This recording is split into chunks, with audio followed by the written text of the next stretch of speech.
Hello বন্ধুরা, এডুভারতী চ্যানেলে তোমাদের প্রত্যেককে স্বাগত। তো এই মুহূর্তে তোমরা দেখতে পাচ্ছ আমি একটি নোটিফিকেশন নিয়ে এসেছি। নোটিফিকেশনটি হচ্ছে WBP West Bengal police recruitment board. তো এখানে তোমরা নোটিশটা দেখেই বুঝতে পারছো যে এটা একটা কনস্টেবলের নোটিফিকেশন। তো আমরা এই নোটিশে দেখব আদৌ কি 12,000 ভ্যাকেন্সি বের করা হয়েছে, না তার থেকে আরও বেশি কি কম ভ্যাকেন্সি বের করা হয়েছে। তো চলো প্রথমে আমরা দেখে নিই সেই ভ্যাকেন্সিটা কত রয়েছে। দেখো, ইউআরদের মেল হচ্ছে 1,224 এবং ফিমেল 510। তো দুটো মিলিয়ে 1,734 ভ্যাকেন্সি রয়েছে। এছাড়া এসসিদের ক্ষেত্রে দেখো 720 মেল এবং 300 ফিমেল, দুটো মিলিয়ে 10,020 ভ্যাকেন্সি রয়েছে। এরপর দেখো এসটি, তো এসটিদের জন্য ভ্যাকেন্সি দেখো 44 মেল এবং 60 হচ্ছে ফিমেল, দুটো মিলিয়ে 204 ভ্যাকেন্সি। ওবিসি এদের ক্ষেত্রে 216 মেল এবং 90 ফিমেল, দুটো মিলিয়ে 306। সিবিসি এ এবং ওবিসি বি দুটোর ক্ষেত্রেই কিন্তু একই রকম ভ্যাকেন্সি বের করা হয়েছে, 306 এবং 306। তো এজের জন্য দীর্ঘদিন ধরে আন্দোলন করা হচ্ছিল, তো শেষমেশ ইউআরদের জন্য এজ রাখা হয়েছে 30 বছর।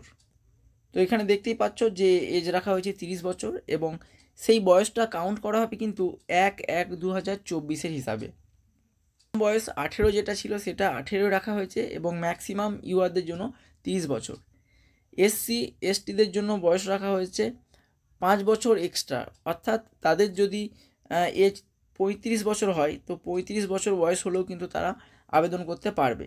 এছাড়া ওবিসি এ এবং ওবিসি বি এদের জন্য 3 বছরের ছাড় দেওয়া হয়েছে, অর্থাৎ তাদের বয়স যদি 33 বছর হয়, 33 বছর হলেও কিন্তু ওবিসি এ এবং ওবিসি বি ক্যান্ডিডেটরা অ্যাপ্লাই করতে পারবে।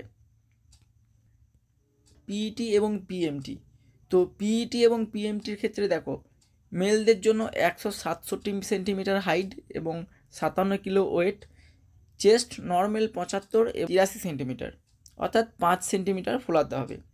ফিমেলদের ক্ষেত্রে হাইট 160 এবং ওয়েট 49।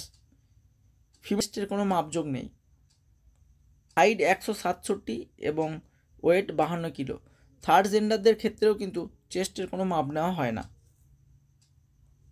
অর্থাৎ ফিজিক্যাল এফিসিয়েন্সি টেস্ট, তো এখানে দেখো মেলদের জন্য 1600 metre run, 1600 metre run time থাকছে 6 মিনিট 30 সেকেন্ড এবং ফিমেলদের ক্ষেত্রে 800 মিটার রান টাইম থাকছে 4 মিনিট এবং থার্ড জেন্ডারদের জন্য 800 মিটারের রান টাইম থাকছে 3 মিনিট 30 সেকেন্ড।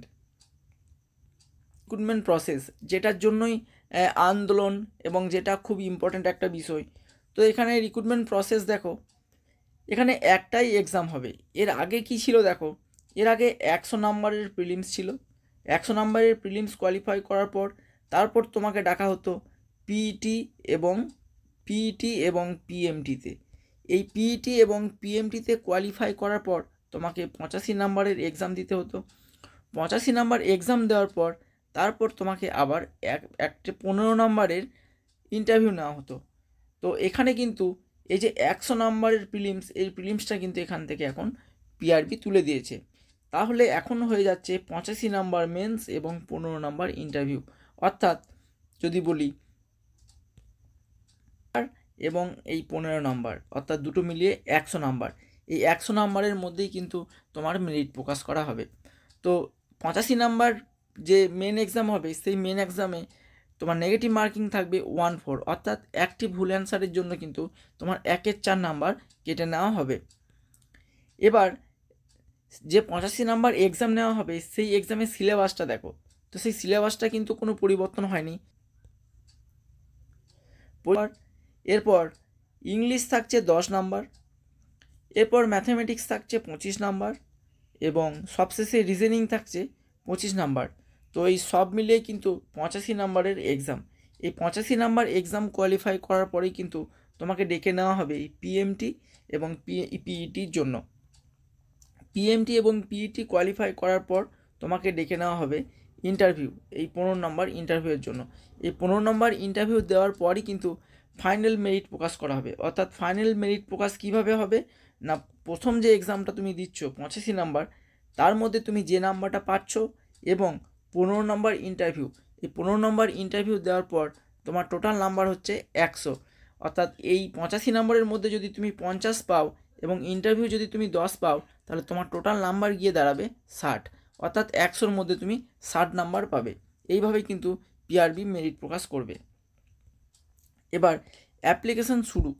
দেখো, অ্যাপ্লিকেশান শুরু হচ্ছে 7/3/2024 থেকে শুরু করে 5/4/2024 মধ্যে, অর্থাৎ 7/3/2024 থেকে অ্যাপ্লিকেশান তুমি 5/4/2024 মধ্যে করতে পারবে।